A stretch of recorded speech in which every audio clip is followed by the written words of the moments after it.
You lose your job, your relationship falls apart, a friendship ends without warning. And in that moment of pain, someone says those words that either bring you comfort or make you want to scream, "Everything happens for a reason." Maybe you've said it yourself. Maybe you've rejected it as something people say to make suffering feel smaller. Maybe you're not sure what to believe. Today, we're not going to treat this as a feel-good phrase. We're going to go deeper into thousands of years of Buddhist philosophy to ask a harder question. What if there is a structure to life? What if the events you've most wanted to escape were the exact events you most needed to experience? And what if the reason you're watching this video right now is no accident at all? Stay with me, because by the end of this, the way you see your life may never be the same. Welcome back.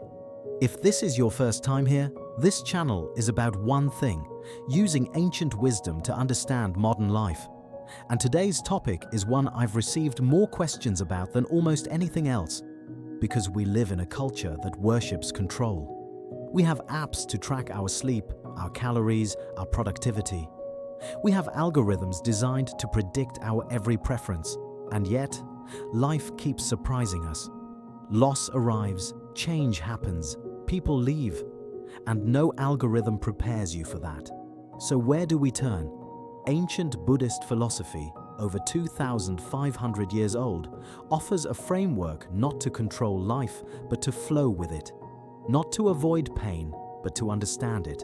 And what it teaches is both challenging and profoundly liberating. Let's begin. The first and perhaps most foundational principle in Buddhist thought is called Anicca, impermanence. Everything changes, always, without exception. Your body right now is not the same body you had 10 years ago. The cells have replaced themselves. Your thoughts have shifted. The relationships you once thought were permanent have transformed. Mountains erode over millennia. Civilizations rise and fall. Stars burn for billions of years and then collapse into darkness. Nothing is exempt from change. Now here's where this becomes personal. Suffering begins the moment we resist this truth. Think about the last time you felt deep emotional pain. Chances are at the root of it was an attempt to hold on to something that was changing or leaving, a relationship ending, a version of yourself you'd outgrown, a chapter of life that simply could not continue. The ego, that part of us that narrates our identity, desperately needs permanence. It needs a stable story. This is who I am. This is my life. This is what I have. And when life disrupts that story, the ego panics. But Buddhist philosophy says, what if that disruption is not a failure, but a feature? What if impermanence isn't a cruel joke the universe plays on us, but the very mechanism by which we grow? Think about the seasons. We don't call autumn a punishment because the leaves die. We call it beautiful. We understand it as a necessary transition, that winter must come so that spring can follow. Your life works the same way.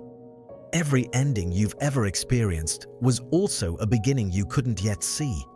The relationship that ended made space for the person you were meant to find, or the version of yourself you were meant to become.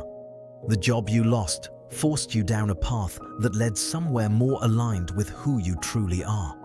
This is not toxic positivity.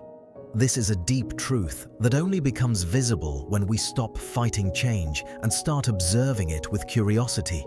Impermanence is not your enemy. It is the engine of your evolution. The second principle is perhaps the most misunderstood word in the Western vocabulary: karma. Most people think of karma as cosmic punishment. Do something bad and bad things happen to you, like a divine scoreboard. But that's not what karma means in its original form. Karma, in Buddhist and Hindu philosophy, simply means cause and effect. Every thought, word, and action sets something in motion. Every choice creates a consequence. That's it. No punishment, no reward. Just the natural unfolding of causes into effects. Now let's make this practical. Your external reality is largely a reflection of your internal patterns. Imagine someone who grew up in an environment where they couldn't trust the people around them. Over time, their mind formed a belief: people cannot be trusted. As an adult, that belief shapes behavior. It makes them pull away before people can leave. It makes them interpret neutral behavior as threatening. It makes them unconsciously create the very dynamic they fear. This is karma operating in real time, not punishment, a pattern. And here is the extraordinary news: patterns can be broken. New thoughts, new actions, new causes generate new effects. Viktor Frankl, the Austrian psychiatrist who survived the Nazi concentration camps, observed that even in a situation of total external powerlessness, one freedom remained: the freedom to choose your response. That freedom is the gateway to changing your karma. When you change the way you think, you change the causes you generate. Over time, you change the effects you experience. So the question becomes, what patterns are you currently running? And are they creating the life you want? The third teaching, placed at the center of Buddhist philosophy by Gautama Buddha, is this: attachment is the root of suffering. This does not mean becoming emotionally cold. It means loving fully, but releasing your grip on how things must turn out. You can love someone deeply without needing them to love you back in a specific way. You can pursue a goal passionately without your sense of worth depending on the outcome. Most suffering comes from the gap between what happened and what we wanted to happen. Life doesn't negotiate. What is, is. The invitation is not to give up.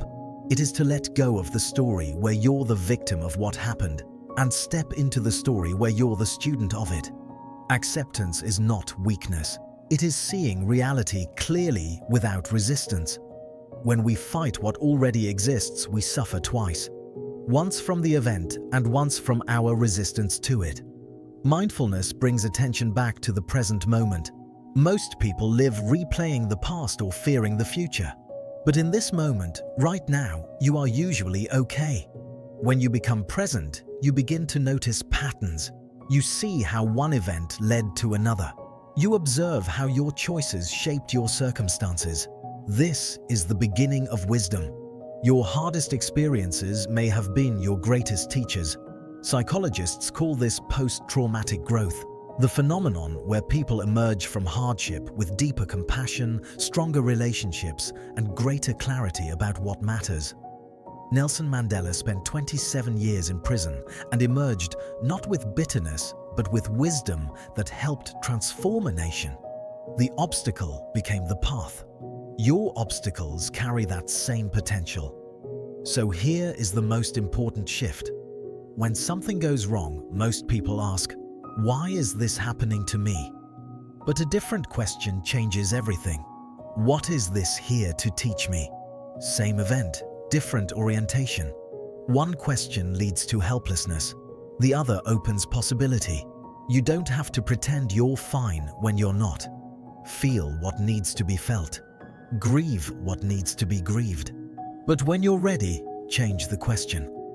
Everything happens for a reason. Not always a pleasant reason. Not always one we understand immediately. But within every experience lies the potential for transformation. Impermanence reminds us that nothing, not even pain, lasts forever. Karma reminds us that our choices matter. Non-attachment teaches us to love without clinging. Acceptance teaches us clarity. Mindfulness teaches us presence. Adversity teaches us strength. None of this makes life easy, but it makes you capable. So, the next time something happens that you didn't choose, didn't want, and didn't expect, pause, breathe, and ask, what is this here to teach me? Because you are not a passive observer of your life. You are the student, and the lesson is always exactly what you need. Everything happens for a reason, and now you understand why. If this resonated with you, please like and subscribe. Drop a comment below. What was the hardest experience of your life that ended up teaching you the most? See you in the next one.